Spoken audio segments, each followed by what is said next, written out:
Hi friends. तो चलिए अब हम हमारा लास्ट टॉपिक कर लेते हैं गवर्नमेंट ग्रांट्स का। ठीक है, अब हम हमारा एक लास्ट टॉपिक करते हैं गवर्नमेंट ग्रांट का। तो सबसे पहले तो एक चीज समझो कि ये कंसेप्ट क्या है। कंसेप्ट ये है कि आपके पास पहले ग्रांट थी। ठीक है, फॉर एग्जाम्पल मेरे पास 10 सालों की ग्रांट है। Same cost of the asset is 1 lakh. ठीक है, मेरा जो ग्रांट है उसका वैल्यू इज 20,000।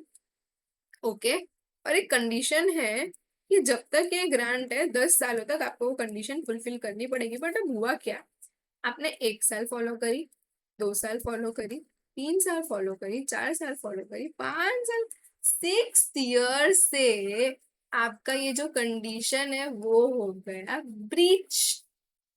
तो भाई वो तो गवर्नमेंट है, वो तो ये पूरे के पूरे 20,000 आपसे गवर्नमेंट ले लेगी, राइट, 6 ईयर में। पर यार अब मुझे एक बात बताइए, आपने तो अकाउंटिंग ट्रीटमेंट अलग दो तरीके होते हैं, कॉस्ट और डेफर्ड इनकम अलग तरीके से की होगी। तो सबसे पहले हम कभी भी ऐसे समझाए, राइट, और कुछ से पूछा हो कि कॉस्ट मेथड राइट या डेफर्ड इनकम मेथड, तो आप हमेशा अपना दिमाग लगाइए। सबसे पहले आपको ये सोचना है कि जब मेरे पास ग्रांट थी, मतलब विथ ग्रांट, मैंने अभी तक क्या क्या किया होगा। क्या बोला मैंने?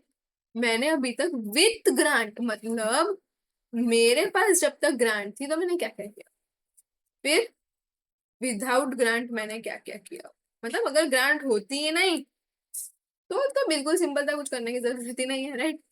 तो सबसे पहले कॉस्ट, पहले विदाउट ग्रांट कर लेते।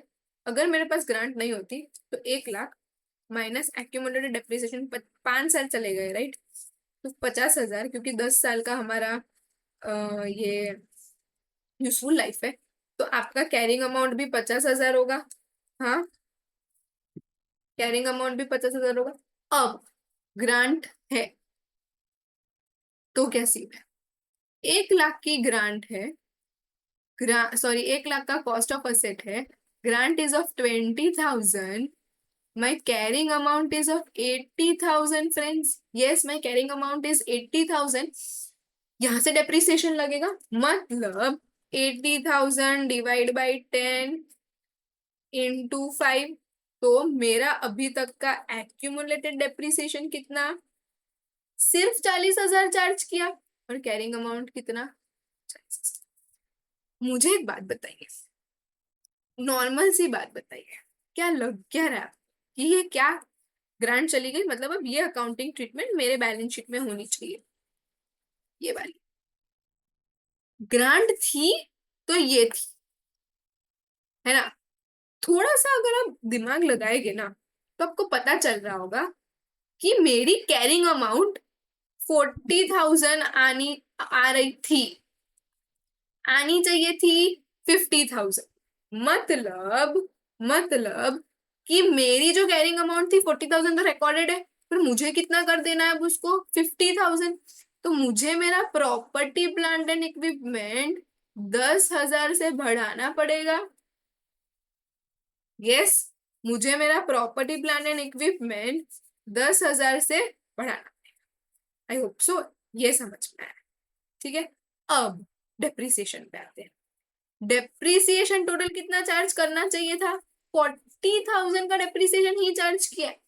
पर होना कितना, अगर ग्रांट नहीं है तो सोचो ना, क्योंकि ग्रांट तो अब वैसे भी जाने ही वाली है। अगर मेरे पास ग्रांट नहीं होती तो मेरा पूरा का पूरा 50,000 का डेप्रिसिएशन चार्ज होता, राइट। अब मेरे पास क्या है, ग्रांट थी तो कितने का चार्ज हुआ, 50,000, राइट। तो ये कितना हो गया, 40 माइनस, मतलब मुझे मेरा डेप्रिसिएशन भी 10,000 से बढ़ाना पड़ेगा। ये डेबिट, ये डेबिट। अब लॉजिक है, ग्रांट जो गवर्नमेंट ने दी है उसको फिर से पूरी की पूरी ग्रांट को फिर से पे करना पड़ेगा, यस और नो। तो अगर मैं इसका जर्नल एंट्री बोलूं, property plant and equipment account debit by 10,000 से बढ़ा दो, depreciation account debit 10,000 to bank या कैश। हाँ, क्यों? क्योंकि ये जो 20,000 है मुझे गवर्नमेंट को पे करना पड़ेगा, which is your repayment. I hope सबको ये समझ में आया। Right, very important concept guys. Questions देख लीजिए, क्वेश्चंस कैसे कैसे तरीके के आ सकते हैं इसमें। आपको एक तो डेप्रिसिएशन तो डेफिनेटली पूछ ही सकते हैं कि भाई बताओ डेप्रिसिएशन क्या है, ठीक है, कितने से डेप्रिसिएशन बढ़ रहा है। एक चीज मैं आपको और एक समझाओ, यहाँ पर एक और चीज आती है, इफेक्ट बताइए। पता है इफेक्ट का मतलब क्या होता है? इफेक्ट मतलब ये नहीं कि टोटल डेप्रिसिएशन बताओ, ना ना ना। इफेक्ट मतलब ये नहीं होता कि टोटल डेप्रिसिएशन बताओ। इफेक्ट का मतलब होता है इफेक्ट ऑन पीएनएल, कि पीएनएल इंक्रीज कितने से हो रहा है या डिक्रीज कितने से हो रहा है। ओके, तो बहुत ध्यान से सुन देखना पहले तो एग्जाम में कि क्वेश्चन में पूछा क्या है। इफेक्ट पूछा है, डेप्री पूछा है, पीएनएल पूछा है, पूछा क्या है पहले ये देख। ओके, अब हम एक क्वेश्चन करेंगे क्योंकि इसका एक ही क्वेश्चन है, तो अब हम वो कर लेते हैं। देखिए क्या लिखा है यहाँ पर, on 1 January, on 1 January 2006, very important, पहले तो देखो 2006 Garden Berg company received 30,000 of government grant relating to equipment cost of 90,000, ठीक है, for the 6 years। The grant was netted off against the cost, मतलब कॉस्ट मेथड यूज हो रही है। Right, on 1 January 2007 when the equipment had a carrying amount of 50, देखो कब की बात हो रही है, एक साल के बाद में। 2006 was first year, 2007 was 2007 is second year, जहाँ पे equipment costing is 50,000। It use it's use was change, अब यूज चेंज हो गया तो अब ग्रांट नहीं रहा। This meant that the grant need to be repaid 31st December 2007 को ग्रांट को मुझे पूरा का पूरा रीपे करना पड़ेगा। This had not yet been done. Okay चलिए, कोई बात नहीं, हम कर देते हैं, अभी तक ये हुआ नहीं है। पहले तो मुझे एक चीज बताइए, थोड़ा क्वेश्चन देख लेते हैं ना, क्वेश्चन लिखना पड़ेगा। कॉस्ट कितने का है?